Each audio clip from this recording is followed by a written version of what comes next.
All right, we're gonna be learning how to do some mountains today. Mountains in the background. First, gonna start off with a nice solid outline, which we have here. And the base coat, we're gonna do a little bit of brown. Some magenta for color interpretation, but not too much. We're gonna get silly with it. And grade out with some, a little bit of black. So it's gonna be too dark at first, on purpose. Then this is going to be the base for it. So then we'll add the highlights and what have you later. So with the brush, get a clean edge. Push up into the outline. If it's really smooth, you can add extra little bumpity dumps, like right there. Ooh, that was a good one. Then it comes down. I think I'm seeing where I'm supposed to be going. Over here, and then down again. Up and down. All right, so the outline's really clean. So when you do the fill it in, follow the contour of the mountain using the side of the brush like this. Full brush, we're going up this way to the mountain, because that's the direction of it. Don't go side to side, and don't use large brush strokes. You want your brush strokes to look good. No, real good. Colors that I have in here, I got a little bit of blue, a little bit of raw umber. Let's get following the contours.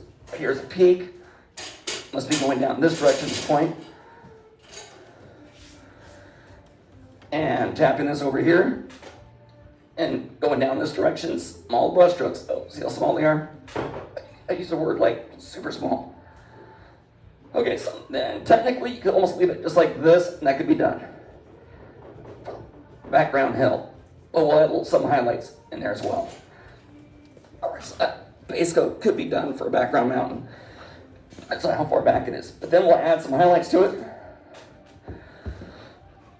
Following the contours here, so I'm gonna go in there. Could use a smaller brush. I'll probably downgrade here in a second. I'll get some of the basics here with this brush. Contours coming down here at an angle. Same thing on this side over here, got a little highlight. Boom, coming down, have it drift over a little bit so you're establishing like highlights and shadows.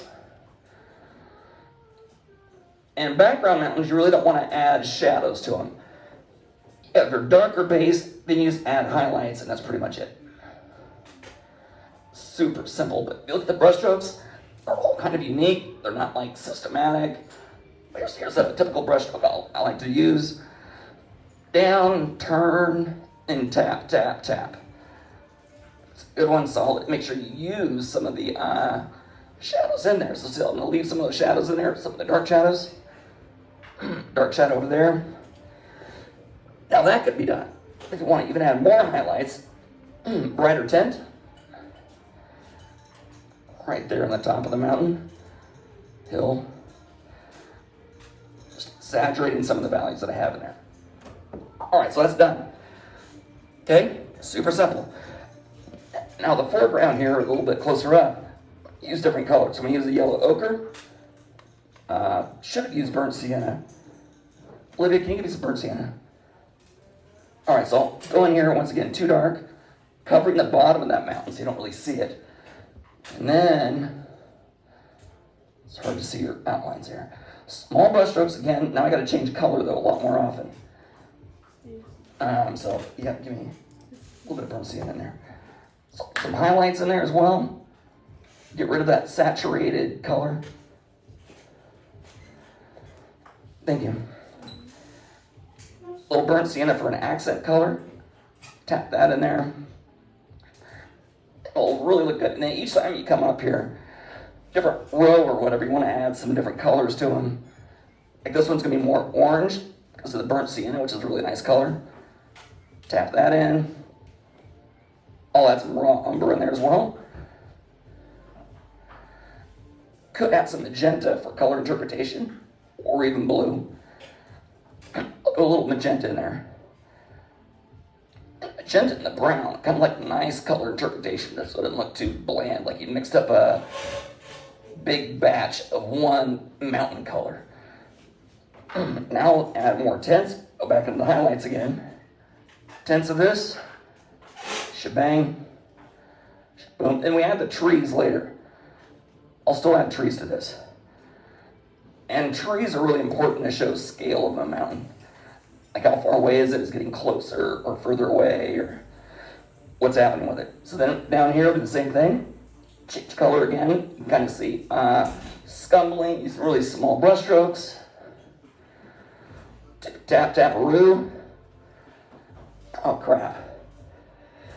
It's starting to look good. More burnt sienna over here. And magenta. Value changes and color interpretation. It's really what you want. Change that up quite a bit. I'll go darker brown, a little bit of black, and magenta. What? Are you kidding me? He's crazy. Yeah, that's right. Burnt sienna. Now go over that a little bit, hide it. A little bit darker at the base. Come up here. Different brush strokes. And the more brush strokes you put on there, the lighter you go. So, like within this one right here, come in there, I'll have more contrast. Almost like a pure white mixed into a dirty brush. Yellow ochre again, I'll get that guy in there. Edges between hills or mountains is pretty distinct. You want that clean. You could have like a little brush party down here. But when you're doing the edges, though, you want those to be clean. I'll do a little more magenta in here for the color. So this is like bright magenta, but I'll move around, include that over here as well.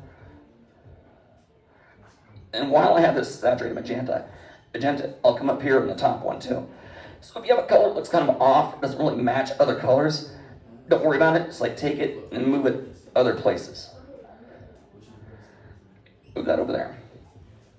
Now to make sure it doesn't look like it's putting the light down straight, I'll add extra highlight down here to make it look like it comes out again a little bit. Cade, don't yell.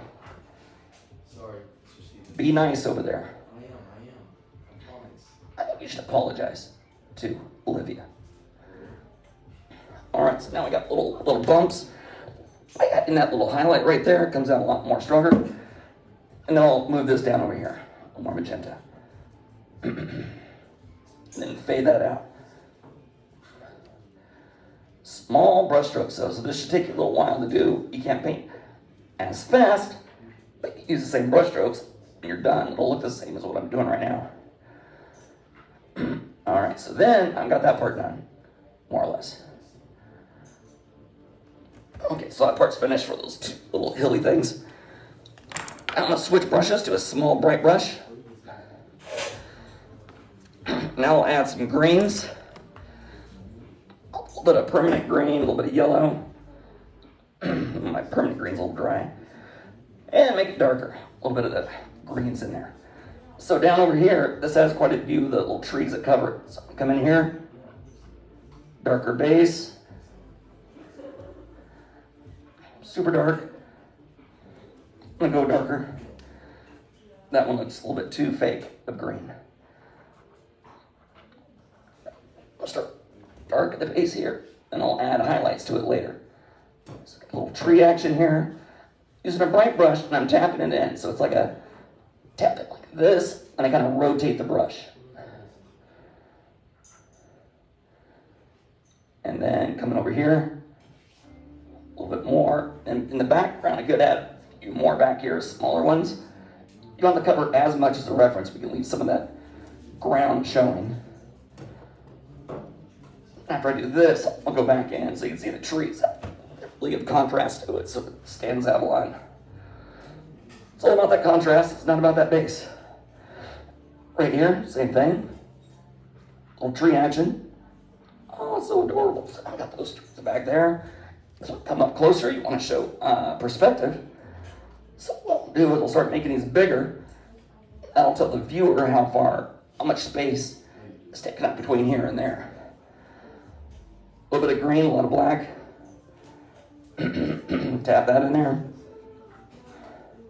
I'll do a couple patches of trees here. So once again, taking this and like stabbing it kind of like this and going around. It's not really a normal brush stroke. I'll do another little tiny one over here. And I'll give him a little friend on this side. got like larger ones here, smaller ones, and then medium. Alright, so now for the details, what I'm going to do is take a small round brush, come in there with the highlights, and bust those out real quick. Although I don't seem to have a small round brush. Curses. Here's one. Ooh, I got one. Nice. Alright, for the highlights on these guys, a little bit of yellow, a little yellow ochre, a little white, shabam. My white is drier than a popcorn fart. There we go, it's better. And tap that in there. And here are the highlights. Add some in there, little highlights. Then tap it out with your fingers so it's kind of blurry. Here it goes again. Tap, finger tap, blur it out. Same thing over here. Little highlights. Tap out a little bit so they're magical. And same thing on this side. This is the base coat for the highlights. After I'm done with this, I'll add in a little burnt sienna, a little brown. Get all crazy on it. Yeah, yellow highlights, they're good. They work, but watch this. Hold on to your horses. Right here, got a little bit of brown. What? Brown in a tree? Yeah. That's money right there. Nice. Alright, that's about it. Mountains further away, trees off in the distance, etc. Part 1.